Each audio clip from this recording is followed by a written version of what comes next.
Today we have to discuss about the topic is pyogenic granuloma in connective tissue tumor.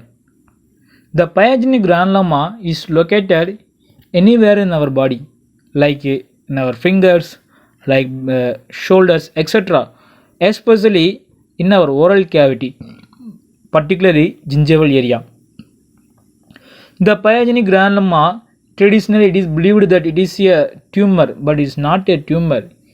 It is a non-neoplastic in nature because it is due to chronic irritation or trauma.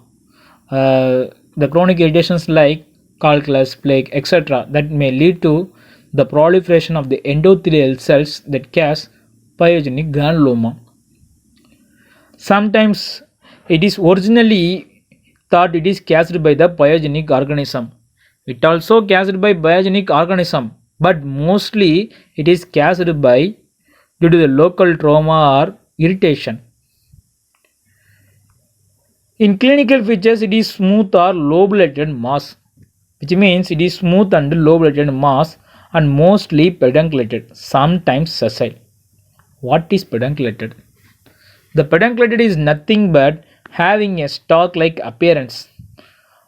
So there is a bulgy appearance in seen, but sessile there is a flat appearance, so there is no bulge appearance. Ulcerated surface will be seen because the ulceration is due to uh, highly vascular area, so there is a mild irritation that causes the pink to red and cause ulceration. In young pyogenic granuloma have highly vascular in so easily mild irritation that causes uh, pink to red appearance sometimes may bleed. In older pyogenic granuloma, it is highly collagenous and pinkish in appearance. Here is the older pyogenic granuloma and look like pinkish in appearance.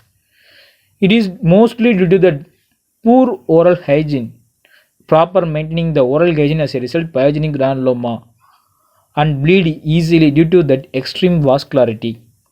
It is mostly in gingiva because there is a accumulation of calculus plaque formation that may lead to that irritation of the gingiva.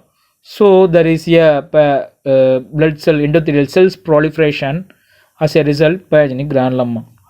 Mostly maxilla is affected because the maxillary area is here. There is a lack of self cleansing in maxillary, particularly anterior region. So mandible are least commonly affected, and other area also affected in the our oral cavity, like tongue, buccal mucosa, etc., everywhere anywhere in our oral cavity the pyogenic granuloma happened, but mostly buccal area have pyogenic granuloma because there is a chronic irritation due to that contact of upper molar and lower molar. As a result, there is a chronic irritation and trauma leads to the formation of pyogenic granuloma. Mostly females are affected, particularly pregnant women are mostly affected because there is a increase in vascularity due to that estrogen and progesterone hormone. As a result, there is a formation of pyogenic granuloma due to that proliferation of endothelial cells.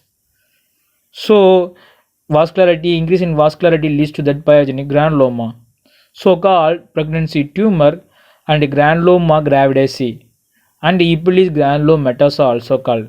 The term Epulis represent the hyperplastic growth of gingiva. It is also called as lobular hemangioma because it is arranged in lobular pattern. In histologically, it is arranged in lobular pattern. Here is the lobular, here is the lobular. In the lobular, it is contain numerous blood capillaries, so it is called as lobular hemangioma. And there is a numerous and a small uh, large endothelial lining cells with the RBC will be present. The RBC is main to distinguish between a lymphangioma and pyogenic granuloma, that is lobular capillary hemangioma.